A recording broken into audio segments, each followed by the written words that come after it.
Hello बच्चों, सभी को नमस्कार। स्टार्ट करते हैं कक्षा 12वीं का नेक्स्ट चैप्टर हमारा है कक्षा 12 और चैप्टर का नाम है अपना अवकल समीकरण। ठीक है,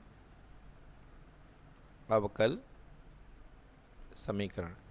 तो सबसे पहले समझेंगे कि अवकल समीकरण क्या होता है। देखिए, ठीक है, क्लियर हो गया।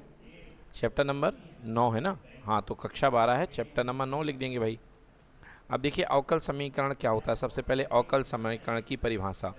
सबसे पहले अवकल समीकरण की परिभाषा, तो इसकी परिभाषा ये है, ऐसा समीकरण जो कम से कम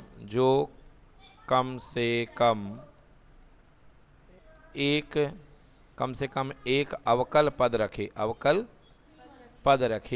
कम से कम एक अवकल पद धारण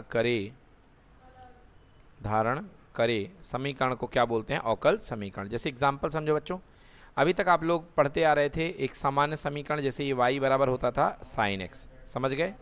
ये सिंपल इक्वेशन था। क्या था ये?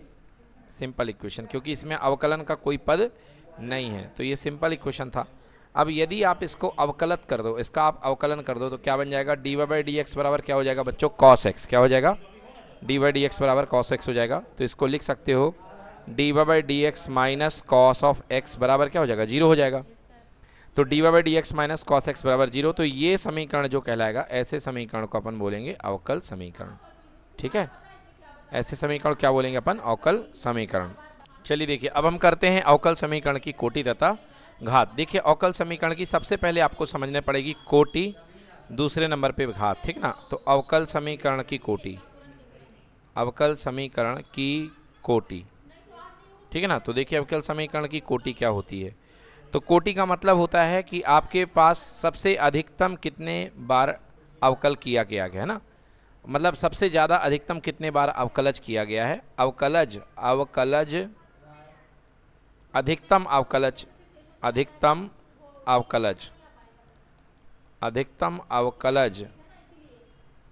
है ना।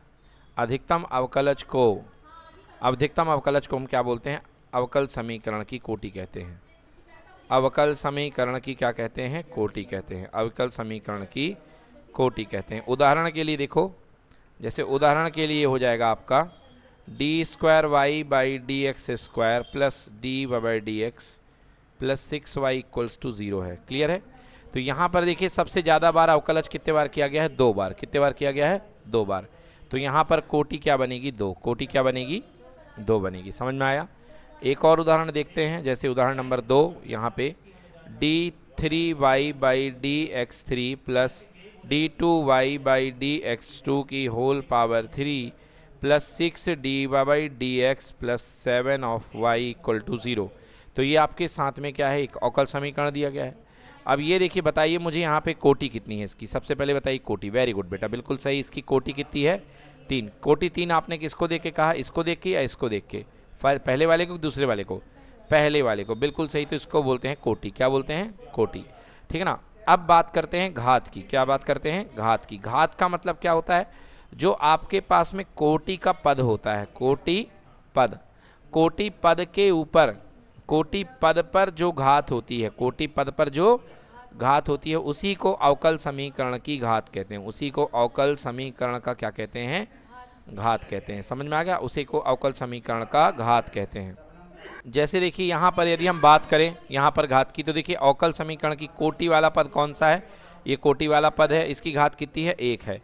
ये भी कोटि वाला पद है। इसकी घात कितनी है? 1 है।